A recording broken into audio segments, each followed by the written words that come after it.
आज की हमारी कहानी जुड़ी है रामायण कालीन से। अगर आपसे कह दिया जाए कि भगवान राम का लगाया हुआ वृक्ष इस कलयुग में भी है तो शायद आप यकीन नहीं करेंगे, परंतु हमारी टीम ने एक ऐसे वृक्ष को खोज निकाला है जो भगवान श्री राम ने स्वयं अपने हाथों से रोपित किया था और आज उसके कण कण में उनका नाम लेपित है।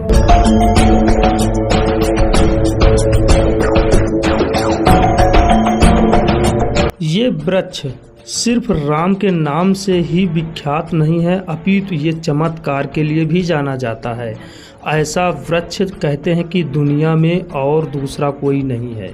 ये इकलौता वृक्ष है। इसे आप देखिए और देखने के बाद आप बता सकते हैं कि ऐसा वृक्ष कभी आपने क्या सच में देखा है।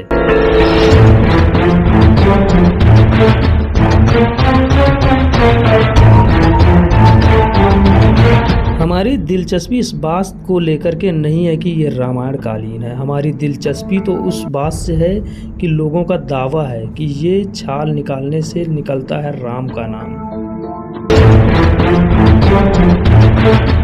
ये घटना हमें अचंभित कर देने वाली थी। एक पल के लिए तो हमें ये सोच में डाल दिया था कि एक वृक्ष के छाल के नीचे राम का नाम कैसे, अगर नहीं तो फिर ये क्या है। इस वृक्ष के हर छाल के नीचे राम का नाम अंकित है। रामायण काल के उसी वृक्ष के पास पहुंचने वाले हैं और उस आश्रम की ओर धीरे धीरे बढ़ रहे हैं जहां पर वो वृक्ष आज भी मौजूद है। कहते हैं कि ये वृक्ष को लाए थे वीर हनुमान ने, जिस दौरान उन्होंने इस सूर्य को निगल लिया था। कहते हैं कि उसी तप से इस वृक्ष का जन्म हुआ है और इसकी सच्चाई के उस तह तक जाएगी हमारी टीम। क्या सच में उस वृक्ष में आज भी राम नाम अंकित मिलता है हर वट के उस खाल के नीचे।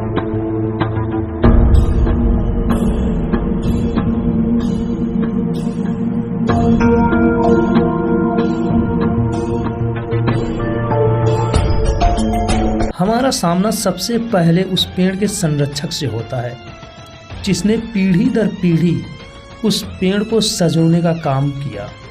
अंततः हम लोग यहाँ पर पहुँच चुके हैं, तो सबसे पहले तो मैं जानना चाहूँगा इस रहस्य का, क्योंकि उत्सुकता ही हम लोगों की शुरुआत से थी। आखिर इसका रहस्य क्या है, आखिर ये कहाँ से जन्मा है, कहाँ से आया है।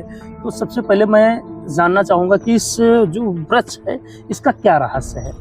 यहाँ जो है एक बारी हनुमान जी जब राम और रामचंद्र जी का युद्ध हो रहा था तो हनुमान जी इधर से गुजरे थे तो लोग कहते थे कि उन्हीं ने लगाया है, लेकिन कुछ दिन में अनुमान लगाया गया कि नहीं, रामचंद्र जी लगा कर गए हैं यहाँ पे। अब कहानी तो 5000 वर्ष पुरानी है। अब ऐसे में क्या माना जा सकता है कि ये वृक्ष भगवान श्री राम ने अपने हाथों से रोपित किया होगा। अच्छा, इसका प्रमाण क्या है कि रामचंद्र जी ने ही लगाया? इसका प्रमाण तो कुछ। जब इसका छाली निकाली जाती है तो उसके अंदर राम का नाम निकलता है, तो इसलिए सभी कहते हैं राम का नाम से पेड़ लगाया गया। इस पेड़ की कहानी सुनने के बाद हमारे मन में और ज़्यादा उत्सुकताएं जगी।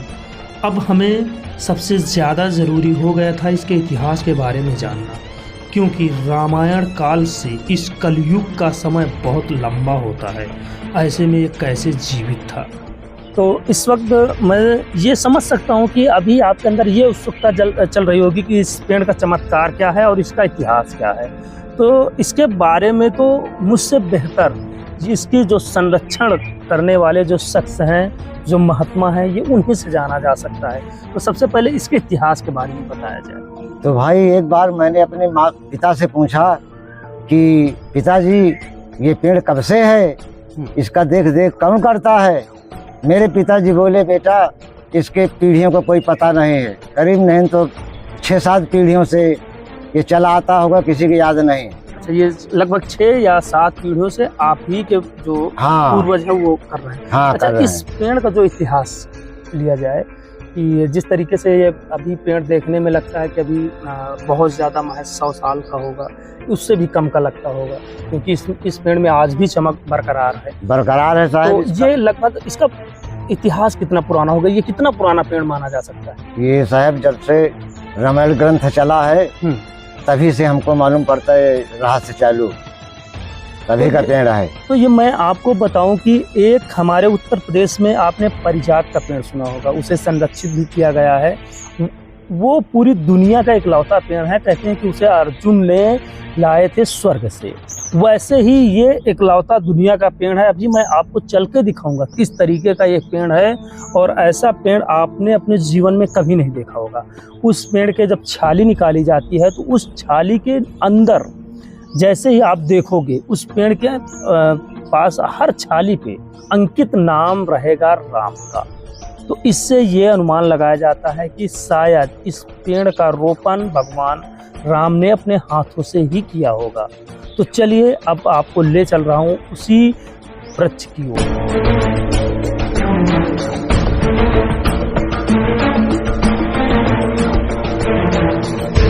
ये चमत्कार है या रहस्य या कोई अंधविश्वास, इससे उठेगा पर्दा अभी। और मैं जानना चाहूँगा कि जो आपने अभी बताया, हाँ जी, क्या सच में आप ले चल के उसे दिखाएंगे कि राम का नाम अंकित मिलेगा? ऐसा जी सुनने को तो सभी लोग सुनते हैं, लेकिन कम से कम अपनी आंखों से आकर के, जिसका विश्वास ना हो आकर के अपना देख ले और छाली खोल करके देख ले कि सच है या गलत है, तब तो मानेंगे लोग। तो आप चलने के लिए तैयार हैं? हाँ जी। तो बिल्कुल अब हमारी टीम उसी की ओर चलेगी और देखेगी कि क्या सच में ऐसा कुछ दिखाई पड़ता है। तो मैं आग्रह करूंगा महात्मा जी से कि आप उस ओर प्रस्थान किया जाए।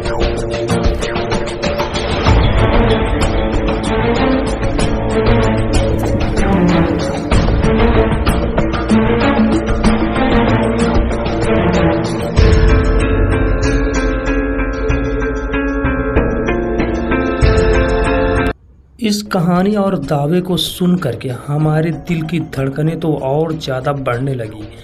आखिर क्या होगा आगे, ये उत्सुकता हमारे लिए बहुत ही ज़्यादा हो रही थी।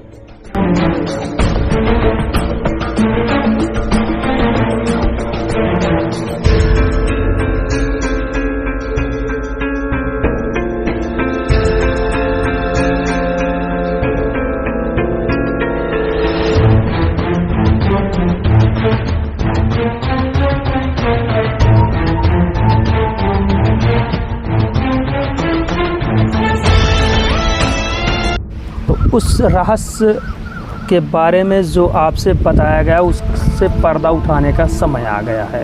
तो अब आप यहाँ पर दर्शकों को क्या दिखा सकते हैं कि कहाँ पर इसमें राम का नाम अंकित है? ये देखो छाल निकली है। हाँ। ये देखो राम का नाम नहीं दिखाई पड़ रहा है।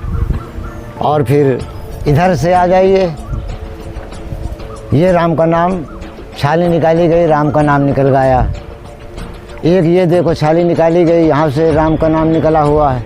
और दूसरा यहाँ पे मैं कहूँगा दिखाएं कि किस तरीके से, देखिए टेढ़े मेढ़े कुछ राम के नाम दिखाई पड़ेंगे, कुछ स्पष्ट रूप से दिखाई पड़ेंगे। और इधर जहाँ पर महात्मा जी हैं, और इधर भी देखिए ये छाल निकली हुई है, राम का नाम आ गया। और इधर भी देखिए,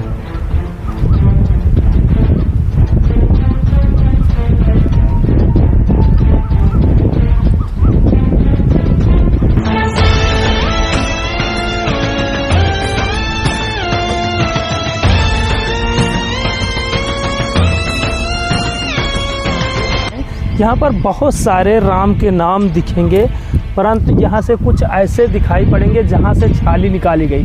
जैसे कि मैं कहूँगा यहाँ दिखाया जाए, ये ऊपर दिखाया गया है, ये देखिए ऐसे यहाँ पर आता है राम का नाम, ये है। और इसके बाद अभी आप और घूमते हुए आए जहाँ पर कि निकाला गया, जो धीरे धीरे अभी उभार में आ रहा है। इसे क्लोज करके दिखाया जाए, ये जो दिखे हुए हैं इन्हें बिल्कुल क्लोज करके दिखाया जाए कि अभी ये धीरे धीरे उभार में आ रहे हैं। तो ऐसे हैं ये वृक्ष जहाँ पर कि एक रहस्यमय तरीके से राम का नाम निकल मिलता है। इस रहस्यमय पेड़ की सच्चाई तो सच निकली, हमारी पड़ताल में इसके एक एक वाक्यांश सच निकले, और सच निकला राम का वो वृक्ष।